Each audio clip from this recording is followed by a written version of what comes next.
Hello बच्चों, let's read this question. The question says A plano convex lens when silvered at its plane surface is equivalent to a concave mirror of focal length 28 centimeter. When its curved surface is silvered and the plane surface is not silvered, it is equivalent to a concave mirror of focal length 10 centimeter. Then the refractive index of the material of the lens is option first 9 by 14, option second 14 by 9, option third 17 by 9 and option fourth none. तो इस question के अंदर हमें दिया गया है कि एक प्लेनो कन्वेक्स लेंस है. यदि इसको सिल्वर किया जाता है इसकी प्लेन सरफेस से तो ये कनकेव मिरर की तरह बिहेव करता है, इसकी जिसकी फोकल लेंथ क्या है 28 सेंटीमीटर. इसी तरह से यदि इसकी प्लेन सरफेस को सिल्वर ना करके इसकी कर्व्ड सरफेस को सिल्वर किया जाए तो हमारे पास ये कनकेव मिरर की तरह बिहेव करेगा जिसकी फोकल लेंथ 10 सेंटीमीटर है. तो हमें इसका रिफ्रैक्टिव इंडेक्स फाइंड आउट करना है. तो बात करते हैं की कंसेप्ट की यदि बात की जाए तो की कंसेप्ट इस क्वेश्चन के लिए हमारे पास क्या रहेगा. की कंसेप्ट के रूप में हम बात करते हैं सिल्वरिंग ऑफ लेंस की. सिल्वरिंग ऑफ लेंस की सिल्वरिंग किस प्रकार की जाती है और वो किस तरह बिहेव करेगा ये भी हम देखेंगे. यहाँ पे हमारे पास एक प्लेनो कन्वेक्स लेंस है. मैं कुछ इस तरह से बनाता हूँ इसको कि ये हमारा कोई प्लेनो कन्वेक्स लेंस है और इसकी प्लेन सरफेस को हमने क्या कर दिया है, सिल्वर कर दिया है. तो ये किस तरह बिहेव करेगा. एक तो हमारे पास लेंस की तरह बिहेव करेगा, प्लेनो कन्वेक्स लेंस होगा. दूसरा हमारे पास ये प्लेन मिरर की तरह बिहेव करेगा. तो इसकी पी नेट जो होगी वो किस प्रकार से हम निकालेंगे, वो हमारे पास हो जाएगा 2 times of P lens plus P mirror. 2 times lens क्यों होगा, क्योंकि इससे 2 टाइम्स हमारे पास रिफ्रैक्शन होगा. फर्स्ट तो जब रे ऑफ लाइट इसके अंदर जाएगी, सेकंड टाइम जब इस मिरर से टकराने के बाद में रे ऑफ लाइट वापस आएगी तो भी इससे रिफ्रैक्शन होगा. तो ये हो जाएगा 2 times power of lens plus power of mirror. अब ये हमारे पास क्या हो जाएगा 1 by F equivalent which is equal to 2 by F of lens plus mirror 1 by F of mirror. यहाँ हमने साइन कन्वेंशन को ऐड नहीं किया है, जस्ट हमने फॉर्मूला पुट किया है. तो पावर ऑफ जो मिरर होती है प्लेन मिरर वो हमारे पास क्या होगी, वो तो वैल्यू रहती है 0 क्योंकि फोकल लेंथ इसकी क्या होती है इनफाइनाइट. तो ये वैल्यू क्या होगी 1 by F equivalent which is equal to 2 by F of lens. ये वैल्यू हमारे पास आ जाएगी. और सेकंड कंडीशन के अंदर हमें दे रखा है कि जब हम इसकी कर्व्ड सरफेस को क्या कर देते हैं, सिल्वर कर देते हैं. तो ये हमारे पास कंडीशन होगी जब कर्व्ड सरफेस को सिल्वर करेंगे तो ये किसकी तरह बिहेव करेगा.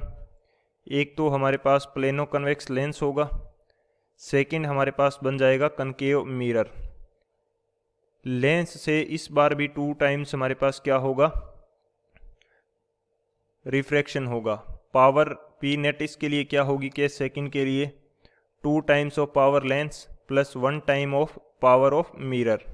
ये वैल्यू रहेगी 1 बाई एफ इक्विवेलेंट. इस कंडीशन के अंदर क्या आएगा हमारे पास 2 by focal length of lens और यहाँ पे आ जाएगा -1 by focal length of mirror, क्योंकि पावर का फॉर्मूला मिरर के लिए कनकेव मिरर के लिए क्या होता है -1 बाई एफ होता है मिरर के लिए पी मिरर.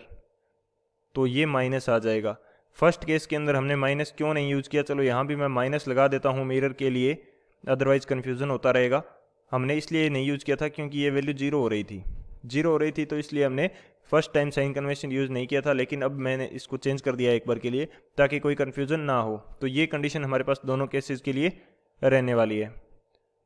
तो अब हम यहाँ से इजीली इसकी कंसेप्ट के अकॉर्डिंग वैल्यूज़ फाइंड आउट कर पाएंगे. तो बात करते हैं सॉल्यूशन की. सॉल्यूशन फर्स्ट की यदि बात की जाए तो सॉल्यूशन हमारे पास क्या रहेगा.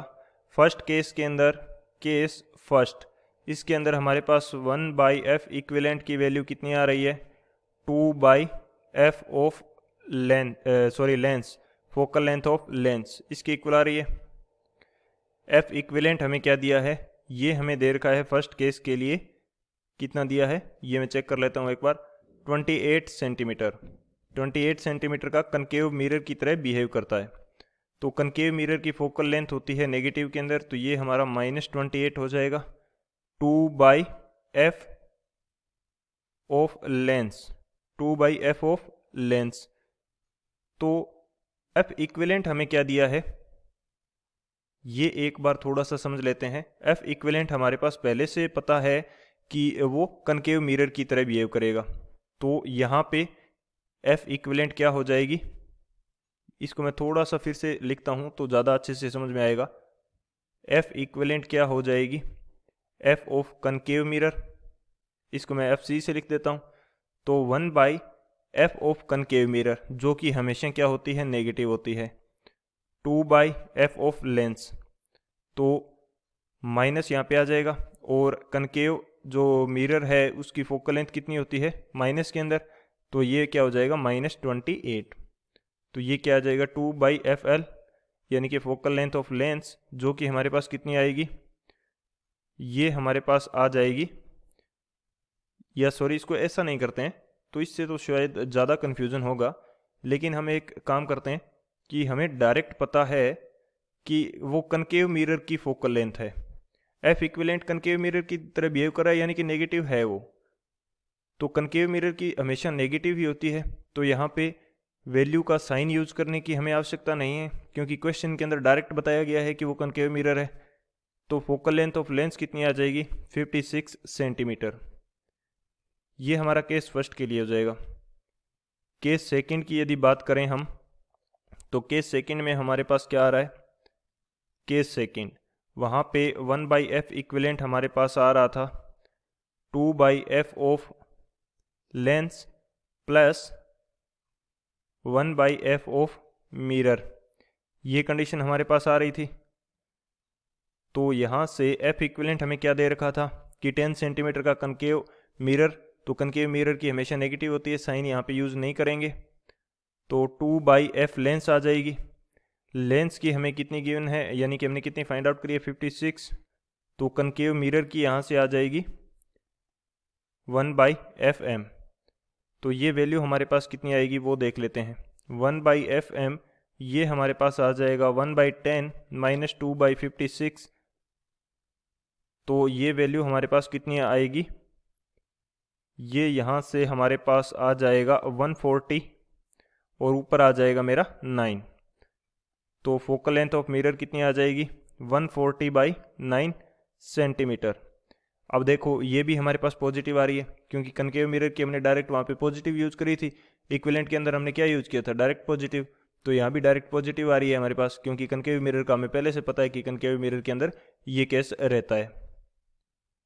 तो हम यहाँ पे क्या कर देते हैं, वैल्यूज पुट कर देते हैं।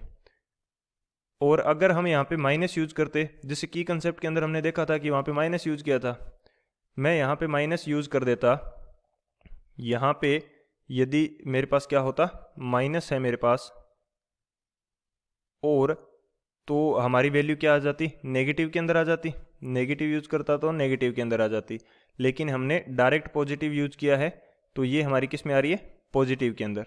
तो मैं इसको पॉजिटिव ही रहने देता हूँ। तो ये वैल्यू हमारे पास कितनी आएगी 140/9। मिरर की जो हमारे पास फोकल लेंथ आ रही है वो आ रही है 140/9। अब हमें पता है, हमें फाइंड आउट क्या करना है वो देख लेते हैं एक बार फिर से, कि refractive index of material of lens वो हमें फाइंड आउट करना है। रिफ्रैक्टिव इंडेक्स हमें फाइंड आउट करना है, तो वो हमारे पास क्या होगा, हमारे पास फोकल लेंथ ऑफ लेंस इसकी वैल्यू रहती है r/μ